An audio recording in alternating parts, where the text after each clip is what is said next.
From the sublime to the very interesting, Christine O'Donnell has put out a new TV spot in an attempt to clear up some statements she made back in the 90s. Here's a little bit of it. Take a look.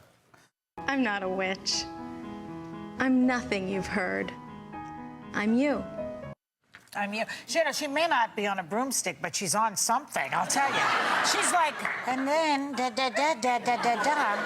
But, you know, she's the Republican candidate for the Delaware Senate seat, and she's a Tea Party favorite. Candidate. But there's this whole thing now of they're saying, I'm you. I'm just you. She's not me, and I don't know what that means. No. Yeah, I am to you. be honest, like as compared to what? As a Republican, she's not me either. Like I don't understand. You know, I think that this is a mistake that happened because the two things are happening. One, everyone thinks the Tea Party is automatically in favor of Republicans. Right. The Republicans don't even have control of them. They're like bed bugs, okay? So like they.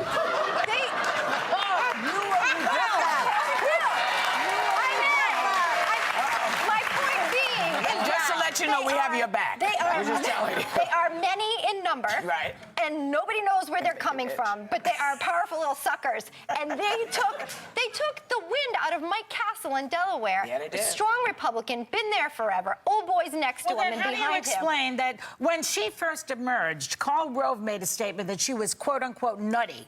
And now he's backed off of it, and they're backing her in the Republican Party. Because she may win. Well, and I They said want here, the seat. by rules of the game, you've got to get behind your party necessarily if your goal is to change Congress, if your goal is to get a seat changeover, if that is your goal, then you need to. The problem is that the Republican Party didn't want to put anyone up against the guy who's been in control for a while. But you know what I have a problem with? When I hear people say say, because it seems like every politician who runs does that whole, I'm you, you know, and what makes me crazy is I go, you say you're me, but then you get up to Washington and you realize they put some documents in front of you, and you make these promises, and then you see things that you didn't see before, and you go, now I got to change my plans and my policies. It's just like when I used to watch this show, I used to watch The View, and I would sit at the thing and I'd scream and I'd go, Joy, why don't you say this? Oh my God, and then you sit here and you go, oh my God, this thing moves faster than I even realized it. But you know, until you get in there. There is this hope. I'm sorry, That's right. I just wanted to let you know that the Washington Post columnist, you might actually think this is fun,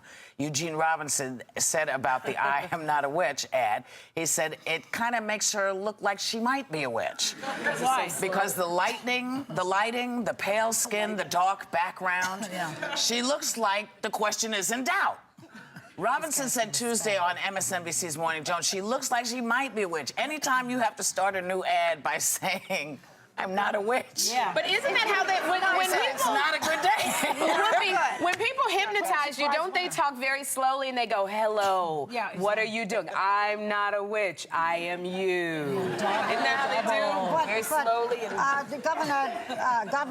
The hopeful governor of New York, Palladino, was also saying, did I pronounce his name right? You don't hope for it.